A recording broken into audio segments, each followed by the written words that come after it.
Good morning, good afternoon, depending on where you are. Hello and welcome to my presentation called Being Agile.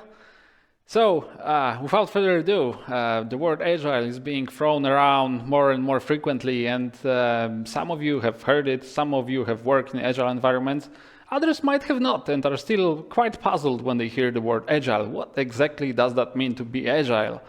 Well, the first and quite natural is like, this girl is pretty agile. This girl is actually my daughter, and she is pretty agile, but in a different kind of way.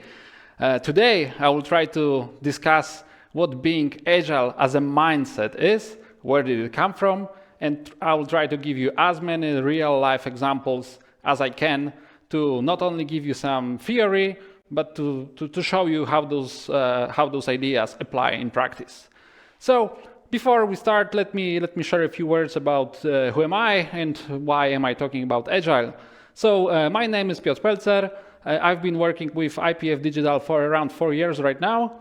And my background is I'm a technical person. I used to be a Java developer. I graduated IT in the United States, and following that I moved back to Poland and started my development career, where I've been a Java developer, then Java team leader, then team leader for bigger teams and more teams, and then a resource manager.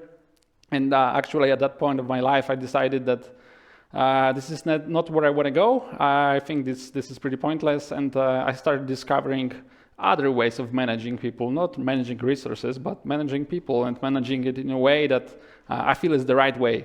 And this is when I discovered this thing called Agile, and when I started reading about that and learning that, I just thought like, well, I didn't know it's called Agile, but that's common sense to me, and that's exactly the way I want to live. Not only work, but just live. So following that, I decided to continue my career as a Scrum Master / Agile coach, and help others and manage people and live the values that I believe in, because this is the only way that makes sense to me. So, what are the origins? What is the history behind this whole Agile thing? So we have to move back in time quite a lot.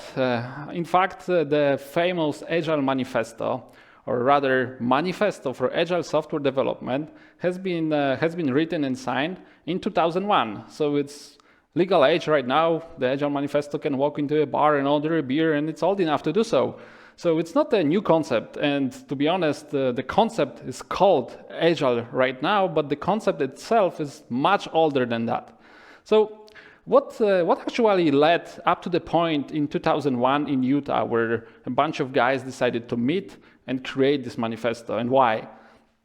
So first of all, as I said, the concept of developing software in a certain way that was called Agile after has been around for a long time. It was in the 90s of the last century, and especially towards the end of the 90s.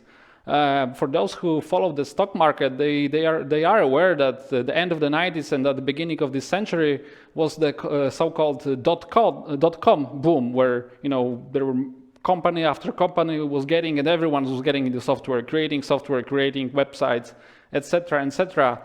However, back in those days, most of the projects were done in a classical way or a heavy way. And what does that mean? So a classical project that was conducted by any software company at the time consisted of 3 phases that have involved the client. So the first phase was getting the client to tell you what he wants, gathering the requirements, signing a contract. Well, this is what you want, this is what we are going to pay for that, and this is what you're going to receive. Then, during the phase of development, which took years rather than months, because those were usually long and long-lasting projects, whenever the customer discovered that they actually want something else than they ordered, because something has changed, they have learned something new, well, then they used to sign a new contract, sign a new deal about getting something different for their money. And then at the end, when they finally received what they paid for, they got to learn what it really came out to be. And when they saw it and they wanted something changed in that, then again, another contract. So that was the heavy process that involved a lot of upfront work, upfront analysis and discussions. Then the whole thing was delivered end to end. deployed, and that was it. So that was a big development phase that ended with a big bang, and it had a lot of process overhead, a lot of documentation, a lot of contracts, a lot of that stuff that was kind of an overhead. And as opposed to that, late in the 90s, on some IT conferences, a bunch of people came up with different ideas. How can we do that differently? How can we be more efficient? Because we find that this classic old school way is not efficient. And just to give you some examples, those leaders came from different places. They have different ideas. So all of that we know as Agile today were just leaves of some tree that were very separate from each other today, although similar in their ideas. For example, we have pragmatic programming right here, feature-driven design, lean, Scrum, extreme programming, and Kanban, and many more. There is also one thing that's that's a disease on this tree. It's called SAFe.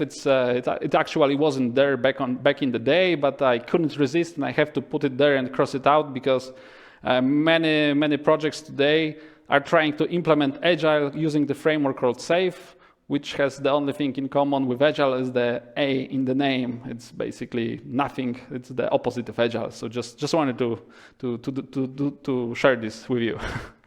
But coming back to Utah, what you see in the background, those guys originating from those different ideas and different methods of developing software, they have decided to meet in one place and agree and create something substantial.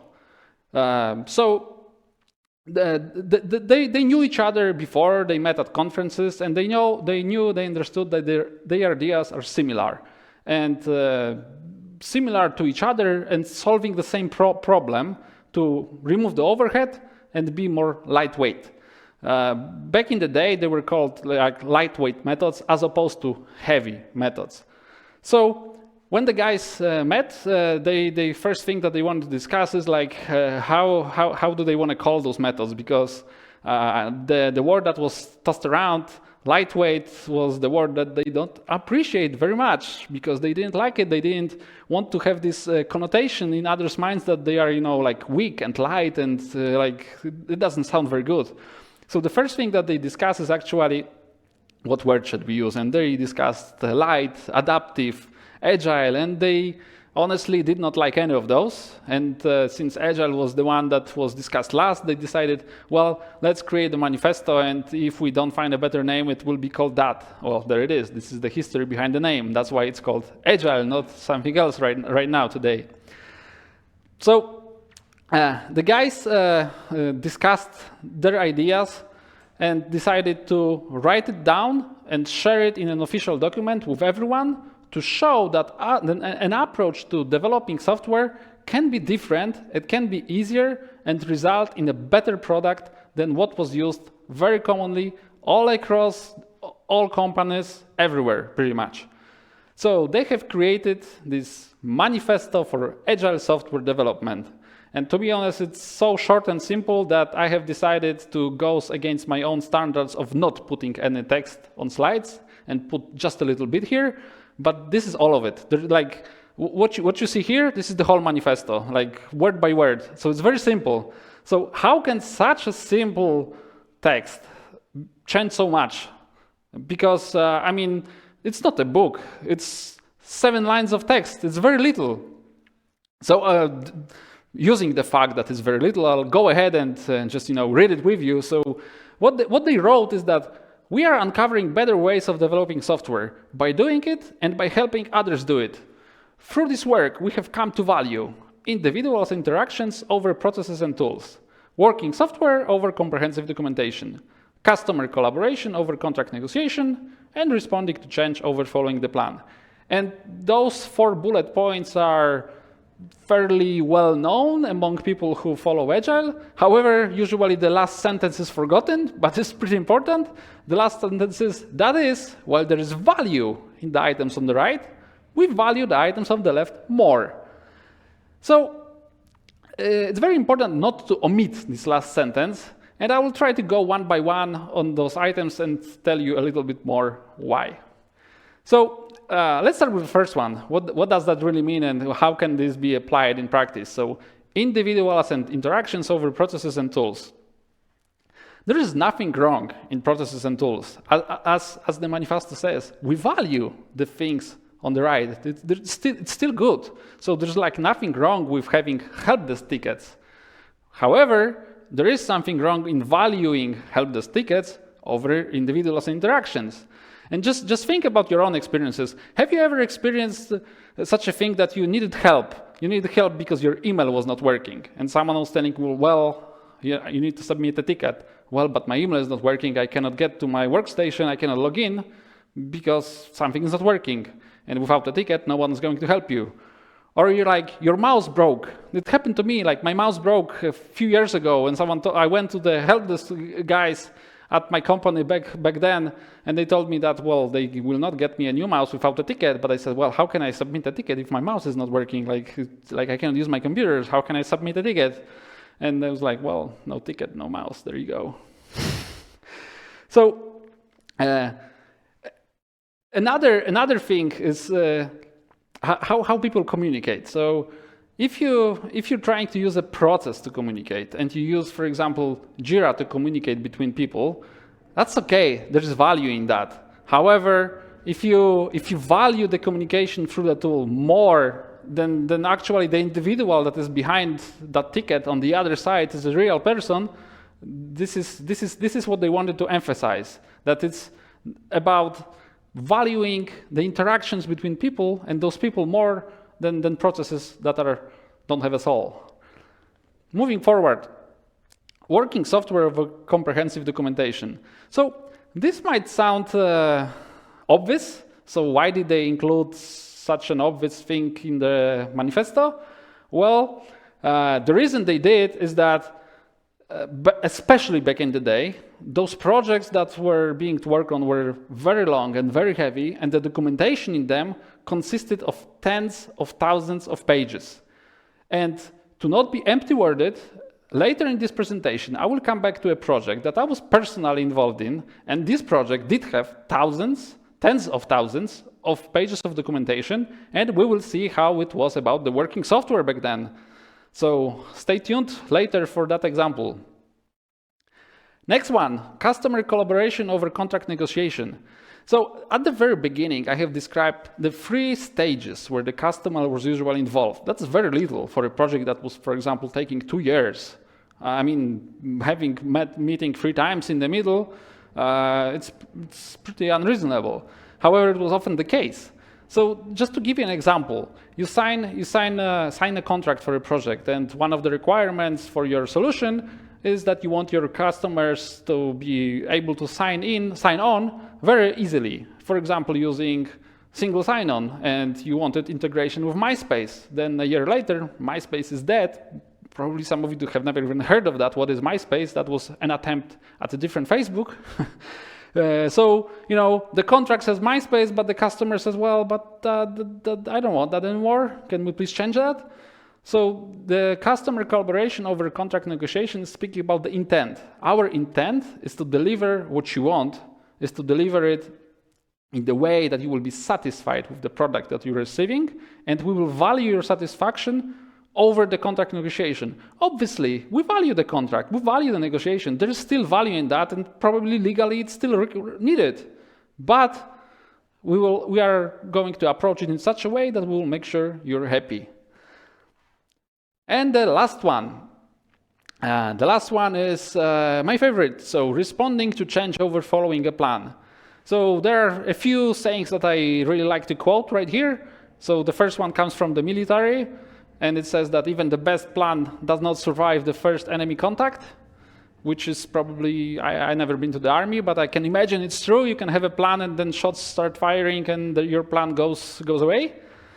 And the second quote is from Mike Tyson, that he says everyone has a plan before they get punched in the mouth. So, and I think IT is a very complex domain. The projects usually we're dealing with are not very easy. So we can have the best of plans and spend thousands of hours into developing this plan. But then when we actually start working on something, we uncover so many new things, so many things we have not thought about, so many new ideas that our road is not going to be paved with flowers like the picture behind me. It's going to be rather rough, and we need a plan B and C, because if we don't create new plans on the spot, our path is not going to be pleasant. We're going to get lost. But this is something that is usually also misunderstood. So responding to change over following the plan. Okay, cool. So change is good. Yes, change. We embrace the change. That's also something that you can usually hear about being agile, that you embrace the change. The only constant is change, and it's good that things are changing. And this is very true. So we are uncovering new information. We are becoming smarter. We experience new things. We learn by doing that.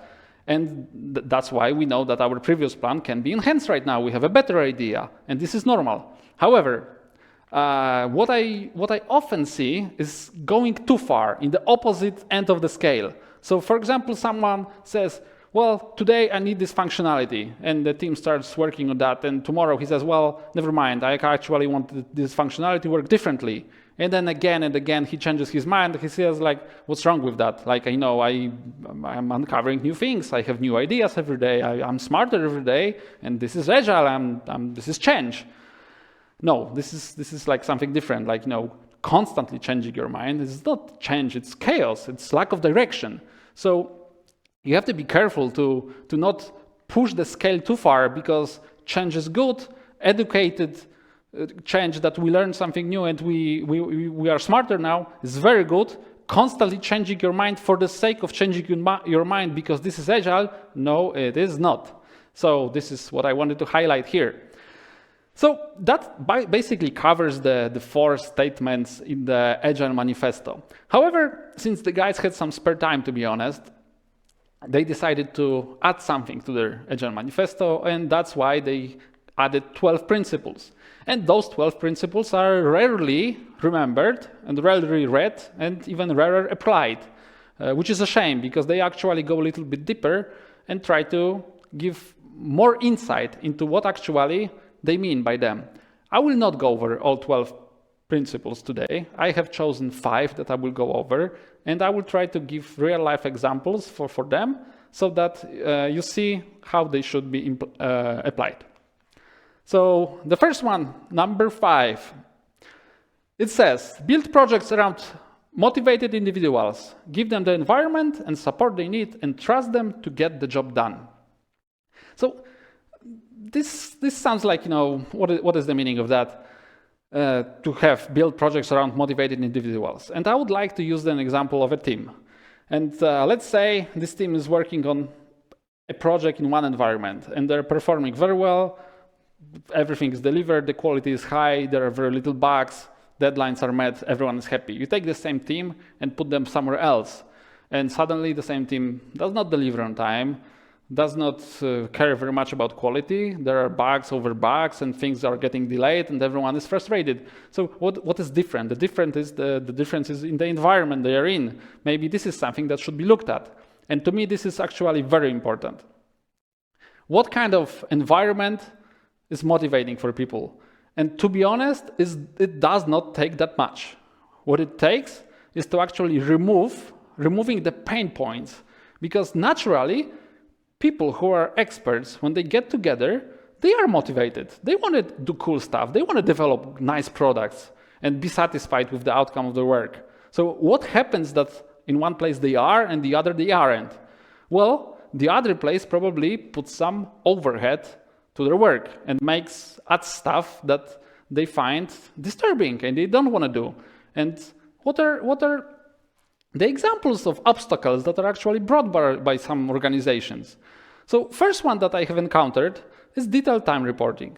So I've been part of the development team when suddenly someday we had a new CEO, and one of his ideas is that from tomorrow on, every single person will report very detailed time tracking. For example, how many hours this day you have spent on this task, and on this task, and on this task, and so on and so on.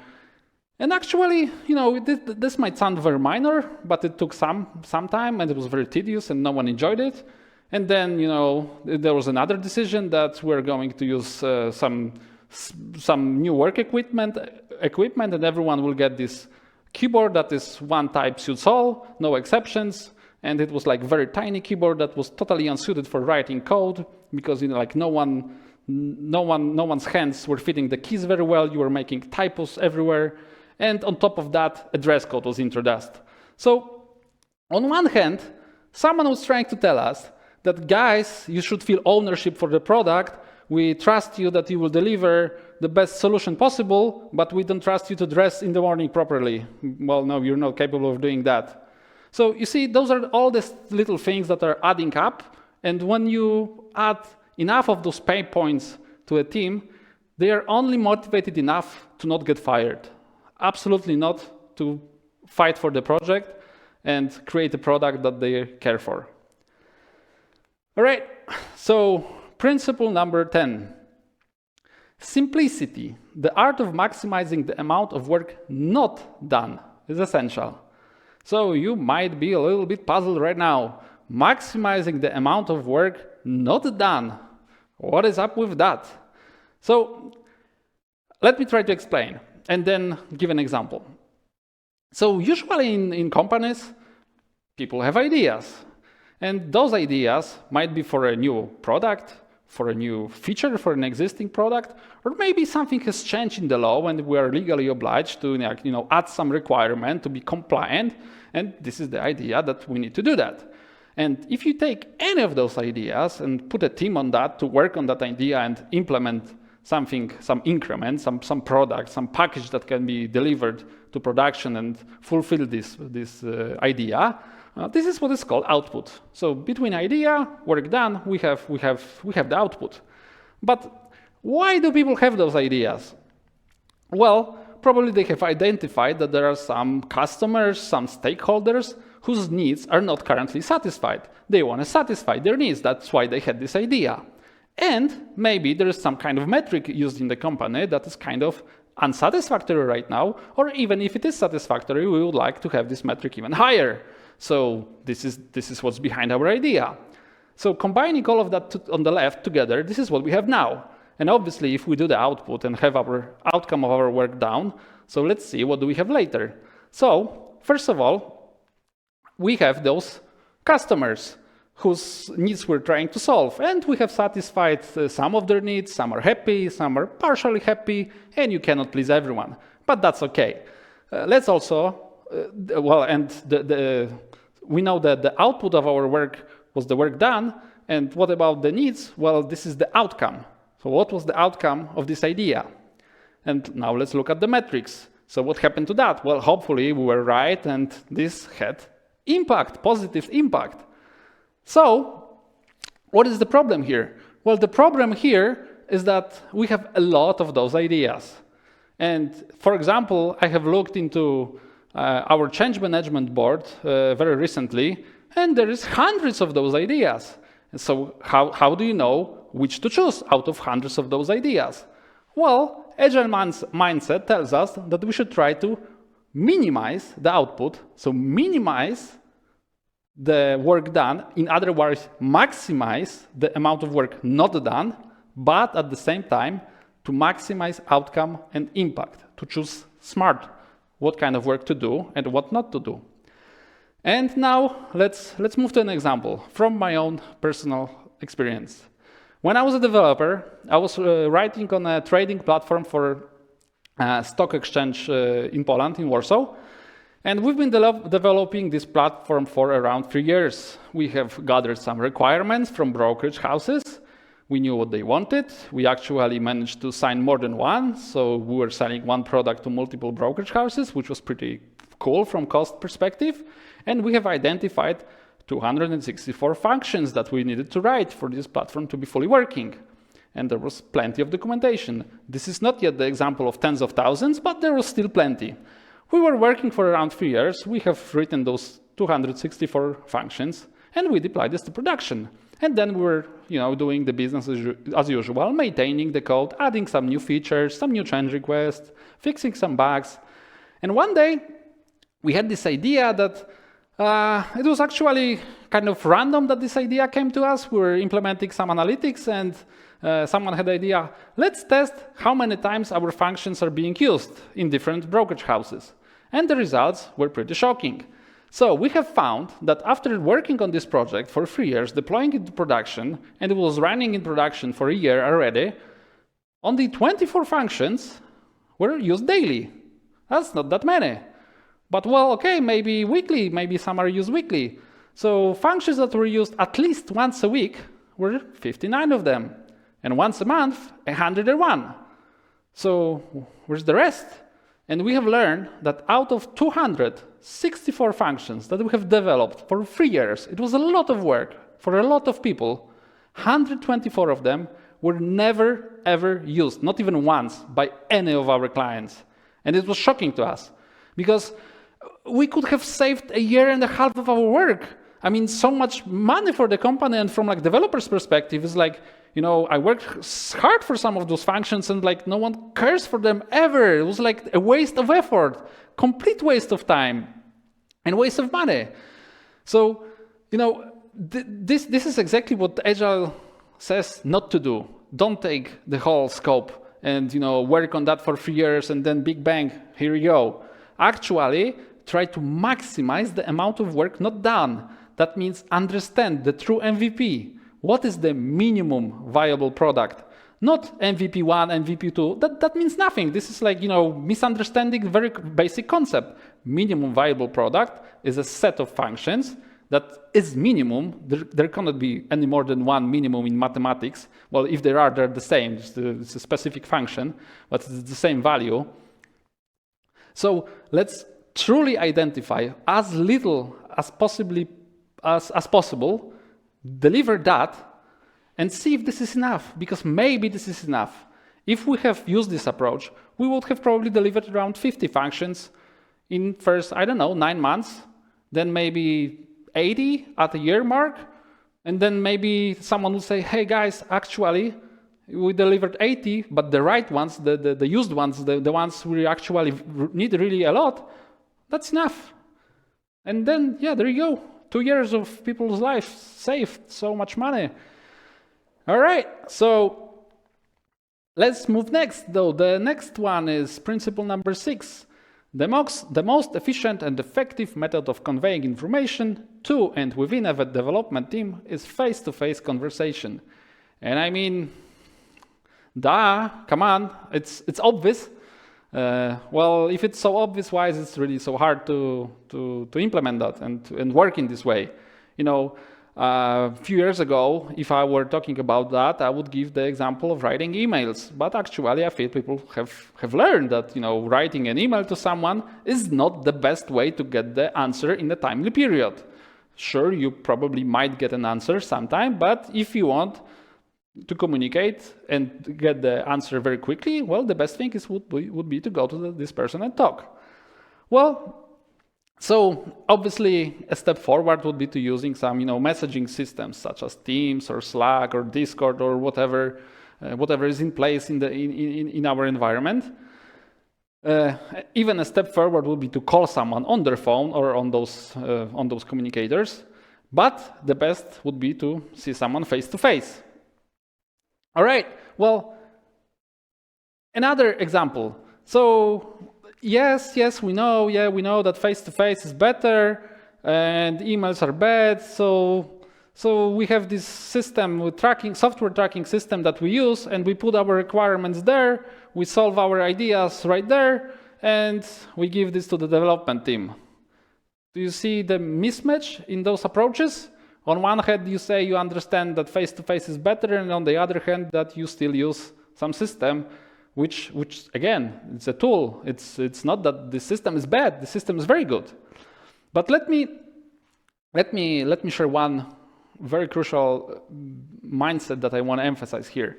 So, coming back to the previous slide, we have those ideas, we have those needs that we are trying to satisfy, and then we have some people who have those ideas. Share that with some people who do the analysis and try to figure out the solutions.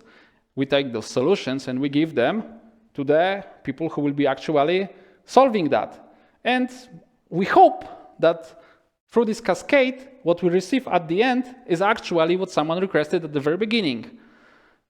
It very rarely happens. So how can we solve that? Well, the best way to solve that would be to have those guys, talk with those guys at the very beginning and understand each other. And if we have a simple conversation at the very beginning to build a shared understanding of what is actually needed, then it is still okay to use documentation. Documentation is great. Tools are great. Can we write our decisions down in form of documentation in some tracking system and pass it from here to here? Yes, we can. And there's great value in that because this documentation right now is going to remind us of this conversation we had, and this shared understanding that we have built during the conversation is going to come to our mind. We will read this cool documentation later, but we will already understand what does it mean. However, if we skip the conversation phase and use the documentation only, we will not be successful. All right, so again, I would like to emphasize the project tracking software. Many companies, including us, use Jira. Jira is great. Jira solves a lot of problems. However, first of all, it can shift our focus away. So instead of focusing on common understanding, we are focusing whether person A wrote something clear enough for person B to read it and understand it. So person A writes, person B reads, and maybe says, well, I don't understand it, can you be more clear? So the person A writes something more detailed, and hopefully they will reach a consensus. And this is very rarely the case. This should be solved the way I described. Guys, talk to each other, reach the consensus, build a shared understanding, and then by all means, yes, please try to write it down. It will be very valuable because you might forget. However, if you don't have the conversation in the first place, building a shared understanding will be a problem. And actually, I find that Jira is really a double-edged sword, hence the graphics behind me, because not only can it shift the focus away, it's actually sometimes being used as an excuse. So let me give you an example. Well, today I was trying to do this, but I can't because I'm waiting for something. You can see it in Jira. I raised the flag. I wrote a comment that something is blocking me, something is not working. I am waiting for that, and as soon as my wait is over, I will gladly work on that. And if you ask a question, well, did you talk to someone about it, or just, did you just write him a comment in Jira and assign this ticket to him? No. We use the tracking system. This is what it's for. Another example. So whenever something is ready for testing, we have this nice board that we move stuff from to do, in progress, in testing, done. So I have heard many times a discussion how to best approach it. So if you put something in testing, should you assign a tester to it? Should you leave it unassigned? Should you assign yourself to that and wait for someone to pick it up? And there are a bunch of ideas exchanged. Well, I like better unassigning. I like better assigning someone else. I like writing a comment. And this whole discussion is pointless. It's totally pointless. What you should do is just talk to each other. Forget this tool. Just forget it. If we're in the normal environment, you would just turn around and say, hey dude, it's ready for testing. You want to pick it up, or should I ask somebody else? And that's it. And right now we're all working remotely. And instead of trying to simulate this conversation that would take place in the office, we're taking it easy because we have this system and it's actually supposed to help us, but sometimes it is just hiding our problems. And last thing about being remotely and face-to-face conversations. So since we have no choice, we have those calls, and we hear each other because we cannot go to the office. It is what it is. However, how often do you really see each other? How often do you enable cameras? Because obviously we understand that we cannot meet face-to-face sometimes. But why don't we flip the camera on and actually see each other? Even not at every meeting, but from time to time. And the conveying information via voice channel only conveys, there are different studies, but around 8 to 10%. If you flip this camera on, you're getting up to around, I don't know, 50, 60%, because there are still other channels that are not present if they can see your face only, and they cannot smell you, they cannot see your body language fully. However, that's a big win. You click a button and you go from 10 to 60%. I mean, that's totally worth it. And I think this is what, this mindset of understanding how crucial it is to have face-to-face conversations over other ways. And principle number 7, this is where we come back to working software is the primary measure of success. And we come back to my example of this project I was involved in that had tens of... The last principle I want to talk about today is principle number 4, saying that business people and developers must work together daily throughout the project.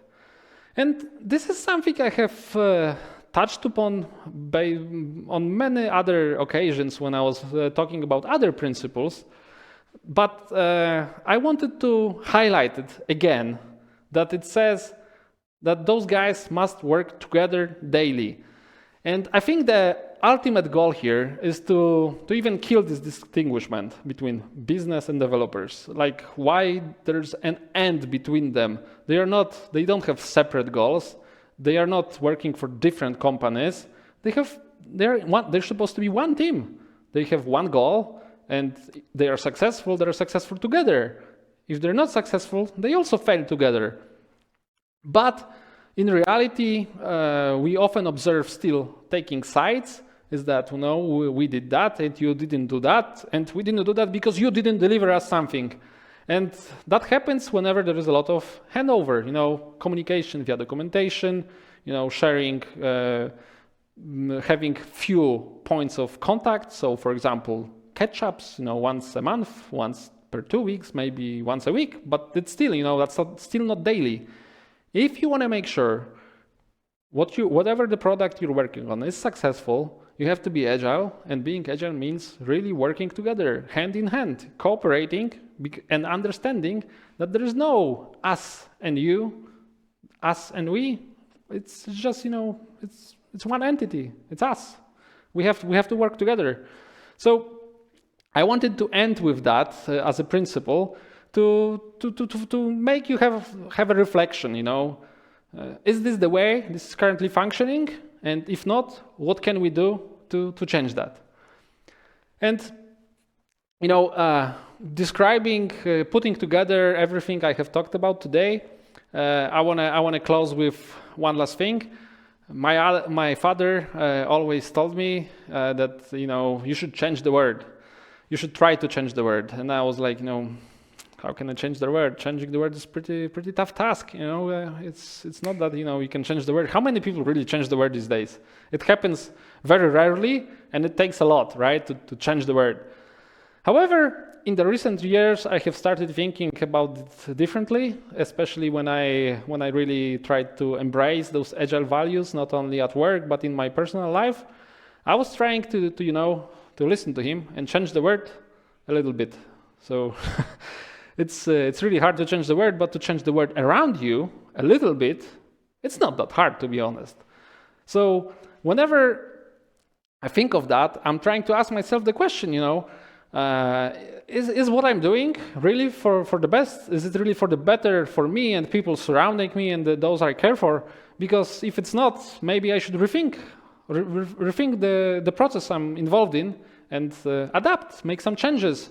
Because whenever you improve something, and it improves something not even for you, but for those around you, you build a better environment, and you change the word a little bit, just a little tiny bit, but you make it better, you make someone happier, you make someone more motivated to do their work because they have one less thing to worry about.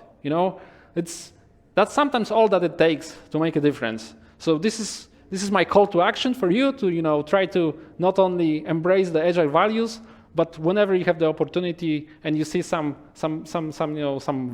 process being highlighted more than an individual, and you see someone valuing documentation and signing off and making sure they're not the ones responsible because they have signed everything and written it clearly, and not thinking about the quality of the product, not thinking about the real collaboration, just question it. Question the status quo and think if maybe we can change the word a little bit. So this is everything I wanted to talk about today. We still have a few minutes for Q&A session. So if you have any questions, feel free to drop them at chat, and I'll try to answer them right now. And if you will not have any questions, then we'll end. But I see we do have one. So how agile are we in IPF? So to be honest, I can answer from IPF Digital perspective because I just simply don't have enough knowledge to judge the whole group. I would be doing harm to the group if I gave answer, whatever that answer would be, because I just simply lack proper knowledge. And I think the answer for IPF Digital is that we're really trying, and we are succeeding in some areas, we're failing in other areas. However, you can really feel that there is this need that we understand that we need to get better. We understand that we're taking steps in the right direction, and we're not afraid to take those. So my answer would be, we're getting better at Agile every day, and we're not stopping where we are. All right, any other questions? I don't see any. So thank you very much. It was a pleasure. And I think we have around 9 minutes till the next presentation. So enjoy the break. And again, thank you very much. I hope it was worth it to tune in. Thank you very much. Bye.